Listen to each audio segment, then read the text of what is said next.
Ben Bateman here with the Popcorn Talk Network, talking to Maria Avgeropoulos. Did I get right on the first try? Avgeropoulos, pretty close. I've been used to this my whole life. Okay. It's fine. What's the worst one you've ever heard?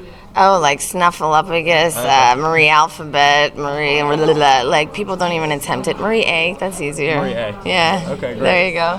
The Greek girl, the Greek Canadian chick, you know. Greek Canadian chick. Now, yeah, so you're based in Vancouver, and it sort of seems like, from what I can see on social media, you like to stay a little under the radar. You don't like pop up as much. You're not always like, I don't know, you're not always in the Twitter beefs and whatnot. I don't think you even really hardly use Twitter, right? No, I kind of quit the Twitter thing. I'm not big on social media. I mean, I think I'm always about the less is more. Half the time I'm like in no cell phone service. I'm pretty outdoorsy, and I like to. Yeah, I'm like a gopher or something. Just like hide under the ground and pop up every now and then. But it's nice when you do pop up and to see all these wonderful people at Comic-Con and meet all the fans and see a lot of old coworkers or co-stars and friends. Yeah, it's awesome.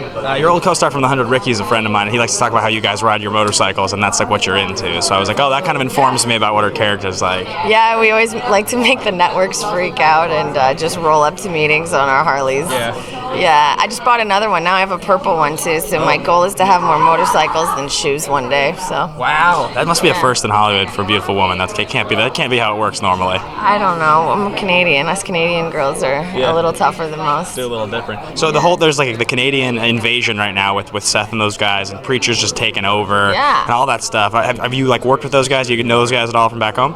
Which guys? Seth Rogen, Evan Goldberg, just all the Canadians. Yeah, I worked with Seth in 50-50. It was one of my first jobs ever when I was like a young chicken. Yeah. I love that movie. Yeah. It was amazing. Yeah, it's a good movie. But we're going to talk about Dead Rising Endgame.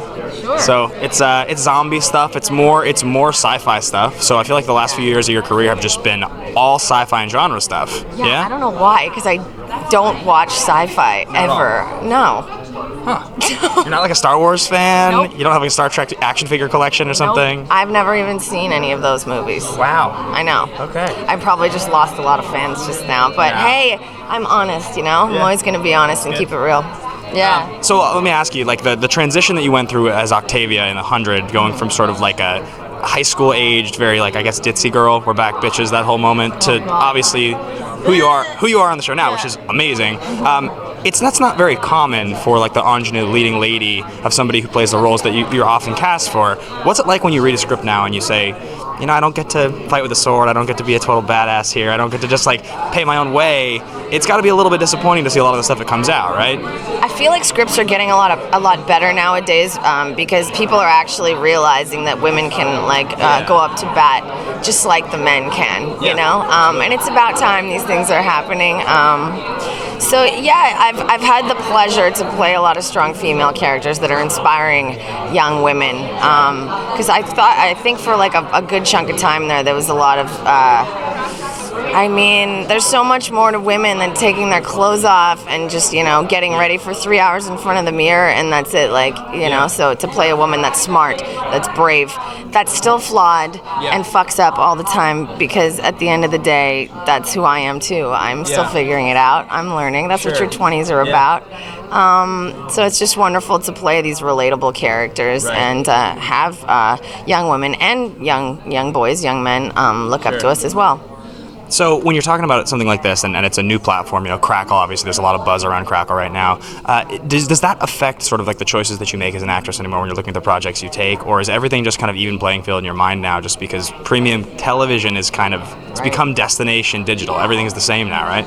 Yeah, everything's digital, and I've kind of been part of that age of peers that have, I've been around to watch social media become a thing, and now it's like its own living, breathing entity, this intangible thing, the internet, and it's sort of the same thing now that's changing with digital television and movies. So it's no longer just, films that, soon DVDs are probably going to become obsolete, Yeah, pretty much already are, almost, right? I still have my VHS collection. So, I'm, aging myself talking like this, but, that's the age that I grew up in. So it was really cool to be a part of this new phenomenon in Crackle, and Sony and Legendary approached me for this project, so I was just very honored that I was in that basket of women that they thought could play this character. do my own stunts and stuff. I always love doing that stuff. Yeah, you're pretty active, pretty athletic, right? Yeah. Yeah. So getting back to your VHS collection, what's the crown jewel? What's the one? Because I still have mine too. It's back at my parents' house in Seattle. I have all the Disney movies, like every the original single one. Before they did the re-releases. Yeah. The Labyrinth. Okay, that's really good. Yeah. I'm so sad about Bowie last year. I know. Yeah. I know. It's horrible.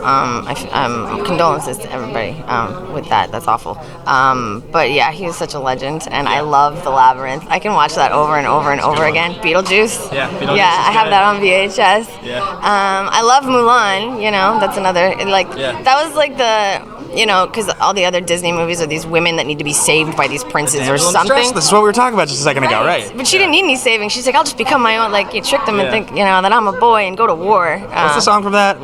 Let's get down to business to defeat the Huns, right? Yeah. Yeah, Mr. I'll make a man out of you. Yeah, that's the one. And yeah, that's cool. That's awesome. Anyways. Memories. I love it.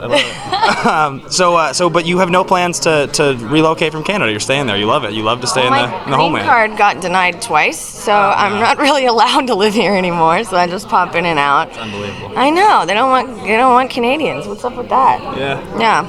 Fair enough. Well, I guess two last questions. Number one, what's the most exciting thing that happened to you while filming Dead Rising? Oh, okay. I got a funny story that the fans might like. The most exciting, I don't know if it's the most exciting thing, it's just a funny story that stuck out for me in my head.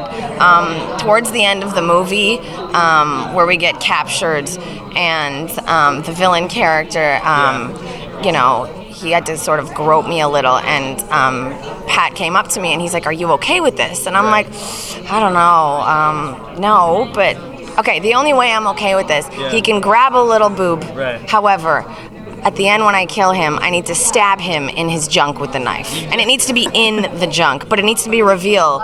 You don't know where I stab him, but when I walk away, you just see him squirming. Because the movie is such a crazy, predominantly male audience. Okay. So I know all the men watching the movie would be like, it's such a precious place that hurts so much if that ever gets, nudged revenge or moment. kicked. Yeah, so it was like the best revenge ever. It's like, that's what you get for touching me inappropriately. Strong woman in all the roles. All right, last question for you. With the 100, we have this next season coming up. Everybody's very excited about it. Obviously, that was one of the surprise hit shows the last few years. Yeah. What's something we can expect from Octavia? I mean, you have become, I would say, Octavia and Lexa have sort of been the fan favorite characters at this point. Really, like the strong ones. I mean, I guess everybody's pretty strong on that show, but what can we expect from Octavia? Is my real question. Octavia had a really hard season 3. She lost the love of her life. The Romeo and Juliet romance is over, but I felt like it was served appropriately and with justice, since their whole relationship started with, them making sacrifices for one another constantly in this very epic way. And that's essentially how it ended too. It came full circle, and it was almost ended in sort of this Shakespearean fashion.